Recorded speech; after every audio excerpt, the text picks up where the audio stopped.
In today's video, I'm going to teach you how to add anchor links to header navigation menu on Squarespace.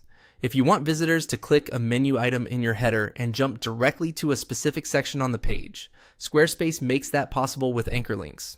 In this walkthrough, I'll show you how to create the anchor link inside a section first, and then add that link to your main navigation so it appears in the header menu. To begin, open the section you want people to jump to and click Edit Section. This is where you'll set up the anchor for that part of the page. Inside the section settings, look for the anchor link option and enter a name for the link. Choose something simple and easy to recognize, since this will represent the destination users are taken to when they click the menu item. It's a good idea to keep the name clear and relevant to the section content. Once you've named the anchor link, click the copy icon. This copies the anchor URL so you can use it later in your navigation menu without having to manually type it.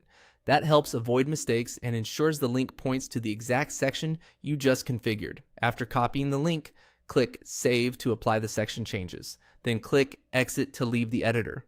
At this point, the anchor has been created, and now you're ready to place it in your site's header navigation. Next, go to Pages.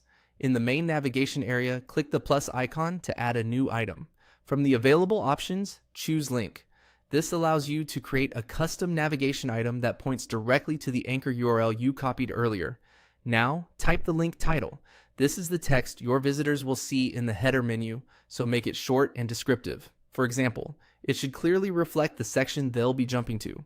Then, in the URL field, paste the link you copied from the anchor settings. Once that's done, your new navigation item will link directly to that section of the page from the header menu. This is a great way to improve navigation, especially on one-page layouts or longer landing pages where users need quick access to specific content. As a final tip, after adding the link, test it on the live page to make sure it scrolls to the correct section and works smoothly. That's how to add anchor links to the header navigation menu on Squarespace.